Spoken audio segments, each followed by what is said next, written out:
Greeting of the day, esteemed judges and fellow contestants. I am Aireen Firdina, a Form 2 student from SMK Abdullah Munshi. I am standing before you to talk on the theme Appreciate Malaysian Palm Oil. Ladies and gentlemen, I am a 14-year-old girl who grew up in Penang Island, which is always being referred to as the heaven for foodies. And of course, I entirely agree with it. Malaysians use cooking oil, which is derived from the palm oil, as the main source of cooking in daily life. I started the day with a plate of nasi lemak served with delicious sambal cooked using the cooking oil.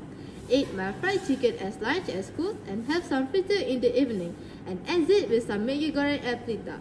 All of my food was cooked using the same sauce, which is cooking oil, produced in Malaysia.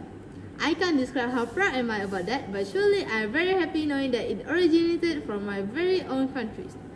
Ladies and gentlemen, palm oil is an edible vegetable oil that comes from the fruit of all palm trees.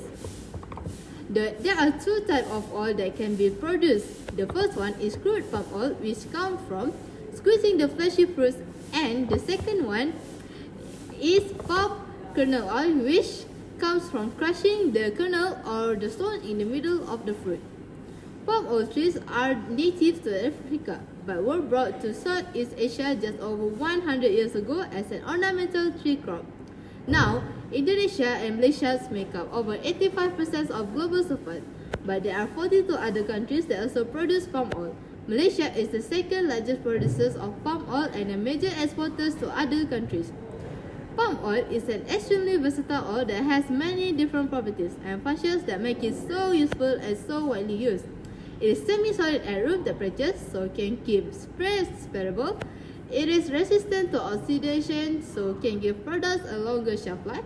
It is stable at high temperatures, so helps to give fried products a crispy and crunchy texture, and is also odorless and colorless, so doesn't alter the look or smell of food products. In Asia and Africa's countries, palm oil is used widely as a cooking oil. About 90% of palm oil goes into food and consumer goods application. Apart from that, it can also be found in deodorant, shampoo, toothpaste, and lipstick. It's also used in animal feed and as a biofuel in many parts of the world.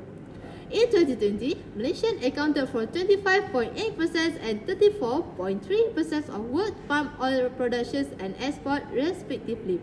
If taken into account of other oils and fat produced in the country, Malaysia accounted for 9.1% and 19.7% of the world's total production and export of oil and fats in the same year. Today, the palm oil industry in Malaysia directly employs more than 570,000 people and contributes US $21.9 billion to Malaysia's export. More than 39% of all palm plantations are owned by small landholders. Plantations company, big and small, from a few hundred hectares for more than 100,000 hectares. There are many palm oil estates in Malaysia. Malaysia has now shifted the focus to the sustainability of the palm oil industry. Various approaches and technologies aim to reduce the impact of the industry on the environment and have been converted to successful practice in oil palm plantation, palm oil mill, and refineries. The industry envisions on achieving the highest standard of sustainability of palm oil. Globally, palm oil supplies 40% of the world's vegetable oil demand on just under 6% of the land used to produce all vegetable oils.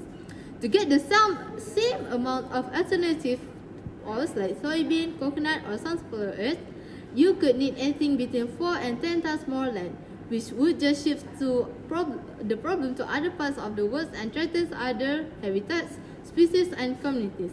Boycotting palm oil is also not the answer. The best thing we can do is support sustainable palm oils and avoid boycotts, since we know substitutions and with other vegetable oils can lead to even further environmental and social harm. With that, I am my speech. Thank you.